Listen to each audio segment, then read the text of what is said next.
Animalia, nos amis, les animaux peuvent commencer. En 8 ans d'émission, c'est la première fois qu'Animalia peut gagner une émission avec sa cachée là. Vous comprenez un petit moment qu'il fait. Nous avons un monsieur qui est monsieur Vivian Duval, qui est un monsieur autonome et tout ce qui est là pour lui raconter nous.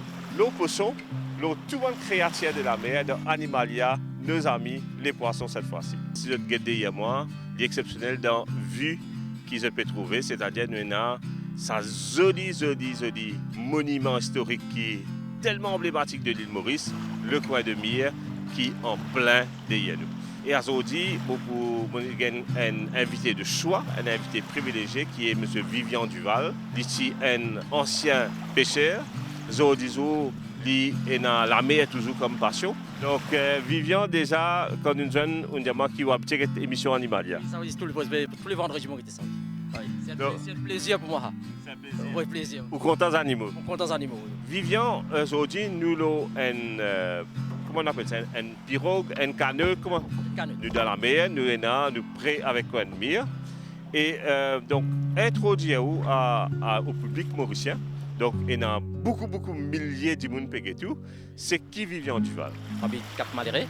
Moi, j'ai bientôt 60 ans.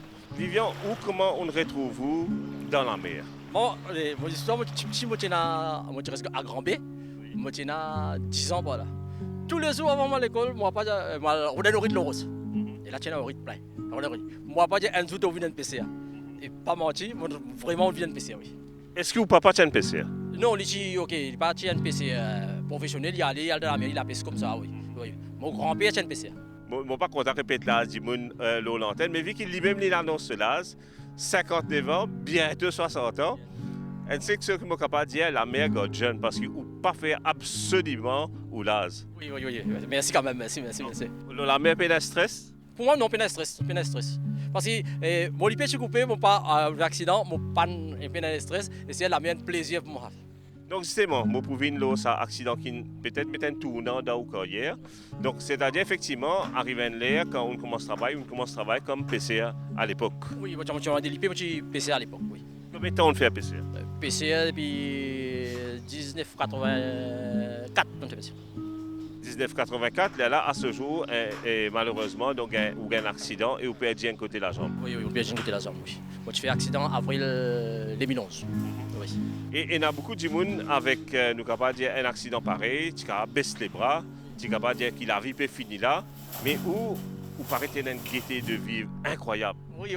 Moi, tout le temps, je dis comme ça, bon Dieu, maintenant, un autre nous voit la vie venir, vient, c'est qui derrière moi, c'est derrière moi, devant moi. Malgré qu'on n'est plus PCR, bien sûr, la PC carré de temps en temps pour besoins personnels. Et la mer reste bien proche avec vous. Oui, ça, oui. Pas pour la mer? Non, pas pour la mer, moi, la mer, oui. Nous dans Cap-Malheureux, donc une région qui où nous ne pas dire tout le temps on vive. Là, si nous étions en année, là, d'après vous, nous avons des affaires là? Oui. On sait jamais si après ça. Mais rarement service avec vous, nous attrape ça pour moi. Nous finis préparer une petite golette. Oui. Donc, nous golette là, nous êtes toujours, nous causons toujours. Oui. OK? Peut-être la boîte là-dedans. Golette qui on choisit, moi trouve une golette bien mince, terrible. Bon, moi, je vais que je peux gagner avec mon maman, avec plus de mince, plus je peux faire du mal, mais moi, pas connaître golette, si pareil, golette, les bouteilles pour un poisson. Oui, parce qu'il y a un bambou de Chine, ça. Un bambou de Chine plus fort qu'un bambou qui est long, plus long que ça. D'accord, donc d'après vous, les bouteilles. Et nous avons un grand sens de petit carré pour aller là. Si tu veux un carré là, on mange tout ensemble en place là. Donc, et là, qui vous servit comme la boîte là? Mon ami un macro là. Donc là, Vivian, je vais trouver Vivian peut prendre un petit macro, ça, Vivian. Hein? Macro, ça, oui. Il y a du monde qui tient filé comme ça, là. Il y a du monde qui tient filé comme ça ici. Tous les dépôts, tu es capable de tirer ça, là. Donc, tu as un petit filet macro.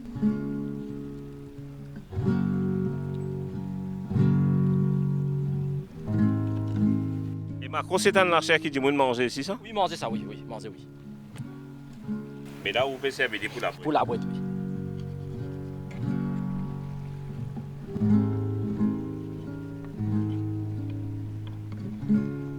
Donc là, on va couper un petit bout. Petit bout là, voilà. Là, ici, on prend mon golette. D'accord, voilà, au golette. Mon golette. Une golette qui pas trop de choses, et seulement, les cartes, il y a un poisson, il y a 3 livres, disons. Ok. Il y a 3 livres, oui. Tout le temps, je connais, moi, quand la pêche, elle a un petit bousson, donc qui nous met dans la ligne. Là, vous payez un bousson. Est-ce qu'il campait la pêche en mer? Il n'est pas nécessaire? Donc, le fond, pas nécessaire, bousson. Et bousson, comme on a la pêche millé ici, c'est bousson. C'est bousson là, comment vous dire ça? Quand un bousson là coulé, ça veut dire fini quand son poisson est trappé. Parfois ici, il est trappé. Ici, là, vous ne connaissez pas un poisson là. Tout ça là. Il finit sauvé, oui. L'hameçon n'a pas attrapé. Et une PC là, il y a une chose qui nous autres qui nous prend des grands PC ici. Tout le temps quand on a nous l'hameçon, nous mettons toujours dans la farine.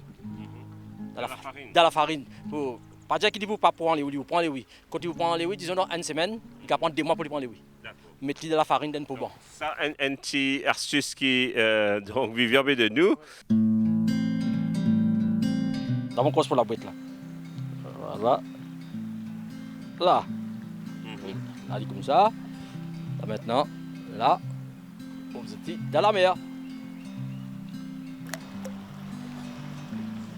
Et là, quand vous êtes dans la mer, normalement, vous laissez couler net ou bien. Oui, je laisse tout au fond. Quand vous sentez tout au fond, vous bousez un petit peu. Attention, les mailles dans rose. Il y a quand même vous aussi mailles dans rose. Parce que dans la mer, il y a fondé. Vivian, pendant qu'il nous laisse mange toujours, qui plus gros poisson qui on les a attrapés? C'est qui m'ont attrapé le latrin, on a attrapé un malais, plus gros 75 kg. 75 kg. Difficile, vous dire? Oui, difficile, oui. Attention, poisson à rentrer. Ah là, il a. Il peut attraper? Attends, nous get 5 coups là, C'est quoi ça, hein? Bravo, Vivian. Donc, on tenait aux promesses. Un caractère à peu près qui poids? Il y a des livres. Des livres, parce que c'est un qui est là. Peine à 3 livres. Donc, des livres, nous gagnons du carré là-dedans. Oui, gagnons du carré, nous allons manger un tiers là. Là, comment on va préparer ça pour nous? Surprise. Allez, surprise. Allez, nous retournons à terre.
ingrédients. Poisson saute dans la mer. Oui. Là, nous allons mettre ça, nous finissons de nettoyer. À ça, là, nous allons mettre ça dans la mer, un chef qui vous prépare ça comme on a besoin. Oui. Là, dans un salon. Et dans Guillaume, là, Guillaume. Et Guillaume. parce que tous les jours, il fait grillade. On travaille la case en ruine et nous fait grillade de la plage. À ça, là, on a fait ça, tire carang là, pour gagner un bon petit grillade. Oui, on a un bon petit grillade, il finit préparé dans 35-40 minutes. Parce que nous ne pas mettre gros du feu pour poisson pas griller. Là, il prend sur le temps bien. On trouvait pas aussi une jolie vielle gris. Ça, c'est un vielle. Ouais, une vielle gris. Mais Vous qui êtes un expert dans le grillade, Guillaume, qui est le meilleur poisson pour manger en grillade? et moi, vous dites une vielle gris ou une vielle rouge, même un carang. Mais ça, 3 poissons la meilleure. Une situation qui peut tirer un poisson dans la mer, en coffret, vine là, Guillaume peut griller, peut manger. Ah, c'est exceptionnel ça. Pas un plus frais qui ça ici, la capane. Et là, va faire une vraie. Ah, monsieur, Wow. le carang grillé. Merci. Et Et là, avec le petit maco grillé, le petit maco, ce pain servi, frites, Wow. salade et pain à l'ail. Merci. Allez, hein, merci, Allez. merci. Merci. Monsieur Jean. Merci. Merci. Wow.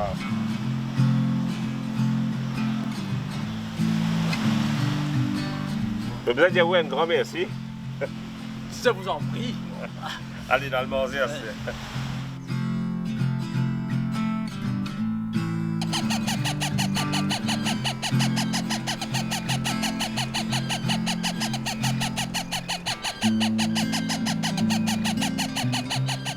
Et sa question-là, il vient assez souvent. Et ben, on a des menus qui sont oiseaux qui causent. Alors, ben, oiseaux qui causent, par exemple, nous avons des cartes vertes, tout les cartes couleurs. Même un cocatel, je gagne aussi ben, African Grey, ben, ara, différentes variétés de, on appelle les variétés de perroquets. Alors, ça, ben, oiseaux-là, je prends les bien sûr depuis petit. Et là, je peux entraîner, c'est eux même qui pour entraîner ça, ben, oiseaux-là. Je peux causer avec lui, mettre la musique avec lui, cause avec lui jusqu'à l'y habituer. Et moi qui j'ai envie, bien sûr, oiseaux-là, dire, lui pour répéter ça même. Et si nous pouvons revenir les bébés oiseaux, alors si je peux prendre un petit oiseau, automatiquement, je peux bien faire lui manger. C'est un hand feeding formula et ça va manger là, est adapté pour tout les petits bébés oiseaux. Que ce soit pour cocatel, il y a un petit bébé ara, il y a un petit bébé African Grey, il y a un bébé carte vert, peu importe qui oiseau, le baiser commence par un hand feeding formula. Donc ça hand feeding formula là, il est un peu comme un manger pour un petit bébé, ok? Donc il vient dans un petit sachet, il est en poudre, peu importe la marque qu'ils peuvent utiliser. C'est un manger qui vient en poudre. Alors nous faisons la préparation avec de l'eau chaude, une mixture qui nous fait, il ne pas trop chaud aussi, il ne pas trop frais. Et là, nous faisons feeding avec seringue ou même moi, dans mon client aussi, je fais avec spoon feeding aussi. Et si nous pouvons prendre un bébé oiseau, par exemple, de 3 à 4 semaines, alors il y a aussi un lait qui a besoin de faire ça par le bébé oiseau à manger. C'est ça qu'on appelle l'étape de hand feeding. Et là, nous pouvons faire la manger, par exemple, chaque 3 temps. Dans une journée, au moins 3 à 4 fois hand feeding. Maintenant, ça dépend aussi l'évolution de oiseau là. Okay? Si je peux prendre par exemple un oiseau qui est un petit peu plus grand que 4 semaines, il est déjà dans ce plume peut commencer à pousser. Là, je peux donner hand feeding moins. Et allez, nous donner l'exemple, par exemple, un oiseau de 2 mois. 1 mois ou 2 mois. Donc ça, oiseau-là, il n'est pas pour que le hand feeding. Et là, je besoin commencer à habituer pour la nourriture, on appelle un petit meal, ou même un petit fruit mix qui commence à donner un petit size pellet pour commencer. Après, par la suite, quand l'oiseau-là est habitué, il commence à grandir de 4 à 5 mois, même 6 mois ou plus, il est là, capable de commencer d'une sunflower. Il y a aussi un fruit mix qui est adapté pour les oiseaux de taille adulte. Beaucoup de clients demandaient des fois si nous sommes capables d'un fruit ou même d'un légume pour les oiseaux. Et oui, donc les conseillers, je donne par exemple un fruit que je suis capable de couper en morceaux et à ne pas oublier quand peu importe si je peux donner un fruit, je peux donner un légume aussi, je faut bien laver parce que ça un fruit là, des fois même un légume aussi qui sortit directement dans le jardin. Donc quand tu peux acheter les jamais je donne aux oiseaux là sans laver fruits et légumes. Il est important que je te lave avant que les oiseaux consomment ça fruits et légumes là. Et bien sûr, je te coupe en morceaux que ce soit pommes, pêche, kiwi. Ça est bien important que je donne aux oiseaux. N'importe qui oiseau nous capable de faire une carte, cocatel, ara. n'importe qui oiseau capable de consommer fruits. Et il est encore bon pour les gagner des vitamines, des nutriments qui besoin pour être capable de grandir aussi en bonne santé. Also for feeding, we don't have to overfeed them. We give the suitable amount of food, and also we give fresh water very often. And we make regular visits to the vet so that we can assure that our bird is okay. Comme le docteur Moussa dit, les oiseaux sont des animaux un peu fragiles, donc nous devons maintenir le côté de la nourriture, côté de la santé aussi, et que nous devons maintenir le délai aussi bien. Et nous devons changer le délai aussi. So, Dr. Moussa, can you tell us a little bit about gastro in birds, especially in Mauritius? You will see that birds are like prone to gastro. Can you tell us a little bit about it? Okay, for gastro in birds, we see many cases that lead to the presence of the gastro problem in birds. So it's not only about viral infections, it's also due to worms inside, and also the intestinal infection is due to bacterial infection.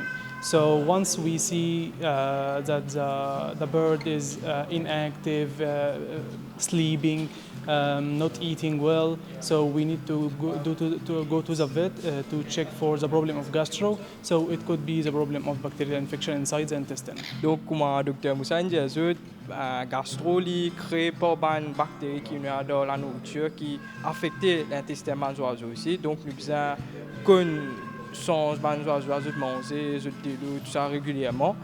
Et nous devons garder l'environnement aussi bien propre.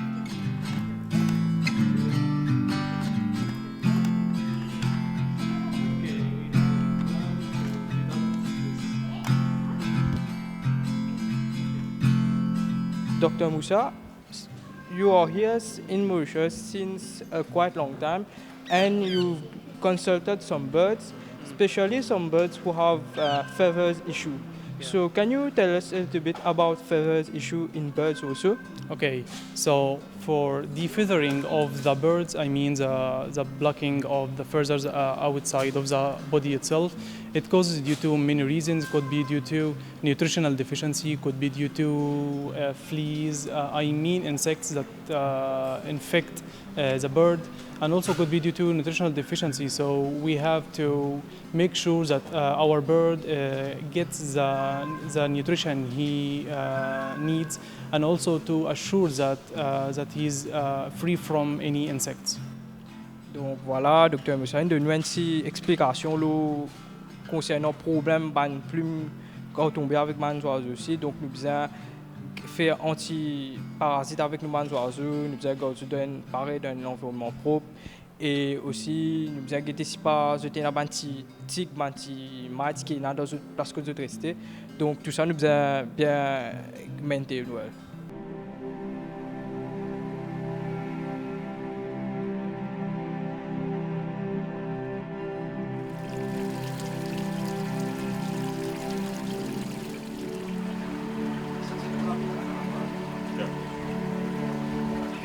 Donc, M. Moté, qui est un spécialiste dedans, il peut expliquer nous. D'abord, nous commençons par la base. M. Moté, c'est quoi le concept de natural pond? Vous pouvez bien dire, c'est bien le terme qu'il utilisait? Je vais utiliser plus le terme de swimming pond, qui fait parce que alors nous essayons de créer un environnement, un écosystème qui est à la fois adapté à la baignade et adapté aussi aux poissons. D'accord. Donc pour les amoureux des poissons, c'est l'idéal.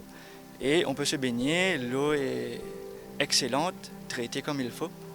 Donc on peut joindre les deux. Donc là, en même temps, il y a un bassin pour poissons, en même temps, il y a une piscine, c'est ça? Exactement. Bon, il y a une piscine à la base qui fait parce que ce système de traitement, ce écosystème qui nous crée là, il est très efficace.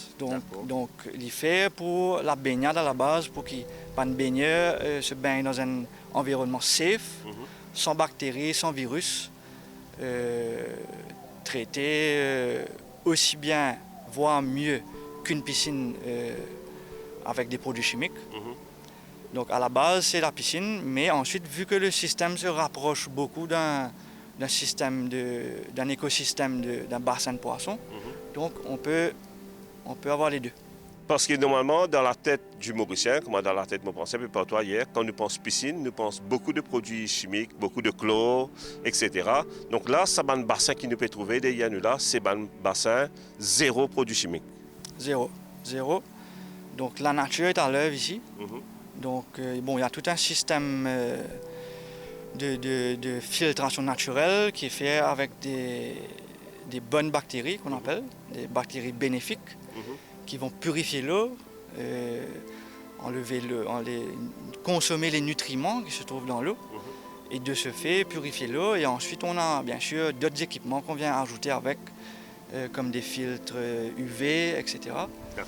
Et toute cette balance-là vient faire que voilà, on n'a pas besoin de produits chimiques.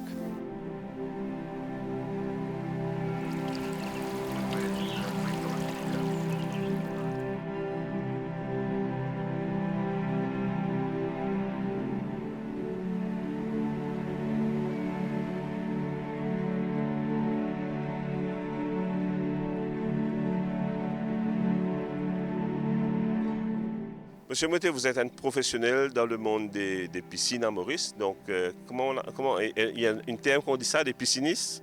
Pisciniste, oui.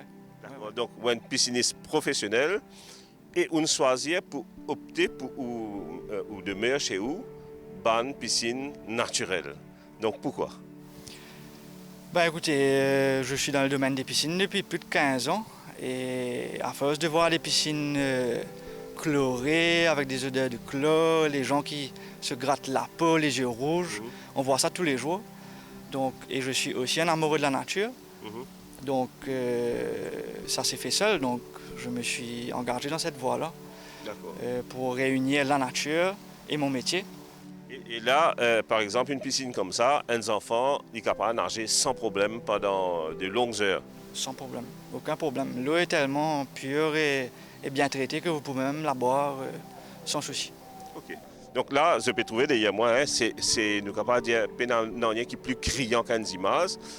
Moi, comme vous venez, j'ai qualité un bassin, c'est pas clarté de l'eau, limpidité de l'eau, et ensuite la qualité des poissons. S'il y avait des produits chimiques dedans, impossible qu'un poisson reste là-dedans. Comme vous le dites, impossible.